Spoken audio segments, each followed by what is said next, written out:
Can you talk a little bit more about your experience with the infrared sauna? Because I imagine that's something that a lot of people may be interested in because it allows you to make the sauna a more active part of your daily routine. So could you talk about how big it is, what it actually looks like, your routine leading up to the sauna and frequency to give people kind of a general overview of your infrared sauna practice and what that looks like, and then we can get into more of the specifics of what you do. There it is. She's a Yeah, beauty. there it is. She's a beaut if you could see it. But this, the sauna, like I said, gets up to about 140 degrees. It's different than like a sauna that's typically going to be in a gym, right? Like the saunas, where they got the rocks that heat up or whatever, that's like a dry heat sauna, right? That's going to be a different type of heat.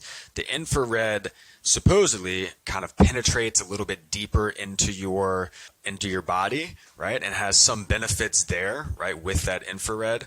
I think that's going to be somewhat similar to benefits from maybe like a red light, like an infrared red light, which I really like, right? I've got a lot of anti-inflammation and a lot of like anti-soreness benefits from using a infrared red light, but that's a different conversation. But it's, this is like an office. This is a rather, I guess, normal size office, small size office.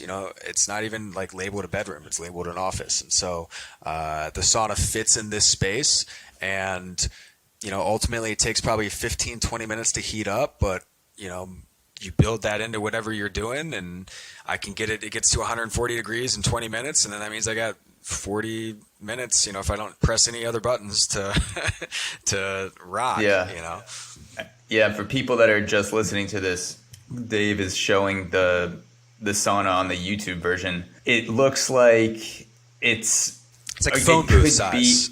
Yeah, like a phone booth size. I was gonna say like a glorified refrigerator, just like the Yeah. biggest refrigerator I've ever seen, but not something that can't fit into the corner of a room. And Yeah. it looks like it's about, what is it, like 6, 7 feet, 6 feet, something like that. 6 feet, 6 feet. 6 feet. I'm like 5'9". I can stand up, and if I tippy toe it, I'm touching. So, And two but I people sit down. can fit in there. Two people can squeeze and sit in there, and it'll be all right. Yep, it'll be all right. It's got a cool it's got a cool feature on where it's like a light feature, and you can turn the light on, and it'll be like different colors, right? But I like a red light environment. That's just like a calm, chilling light to me, right? So I'll turn it on red. Like I said, sometimes I'll have music going, sometimes I don't.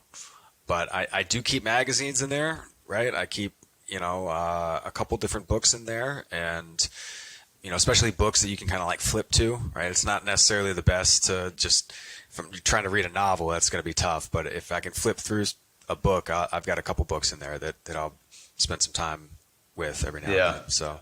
And time wise, because I imagine, and for me as well, people will be interested in how much time it takes to do a full infrared sauna session outside the actual time in the sauna.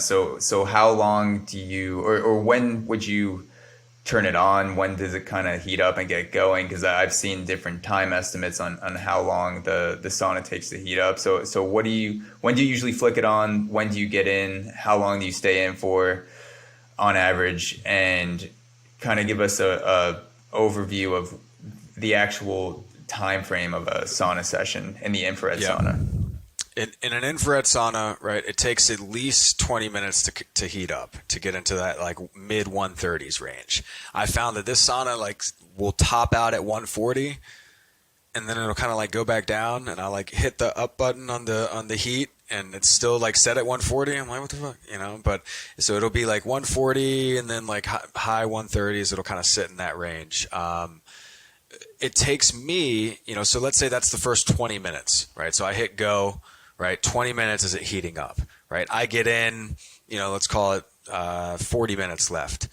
That first 15 minutes is pretty comfortable, honestly. The infrared is going to be different than the dry heat. Like if you walk into a dry heat sauna, you're like smacked in the face, like, fuck, it's hot, right? The infrared is a little bit different with that. It kind of comes on slow, but then it feels like after that, or at that 15-minute mark roundabout, so 25 minutes left or so, it's like every pore is sweating. You're like sweating like internally, right? It's not like an outward sweat. It's like an internal. So you still get a deep sweat.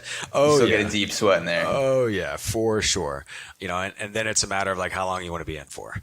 You know, I found, and actually this is funny because last year I was using the sauna damn near daily, right? This year when it was cold, I was using the sauna more, so kind of like wintertime. Springtime hit, I got to traveling a little bit, and I didn't use it a ton, and I haven't used it a lot until about 3 weeks ago. I started noticing I started doing some like hot, longer runs and hot training sessions. And, you know, like, shit, I can't run until 11:30. It's already, 94 degrees with a real feel of like 104 in the sun. And I'm fucking trying to run hills. And I'm getting the life sucked out of me. And I had a realization that I lost my heat adaptation. I wasn't adapted because I wasn't using the sauna. And since then, I've been in the sauna probably 4 days a week, 4 or 5 days a week.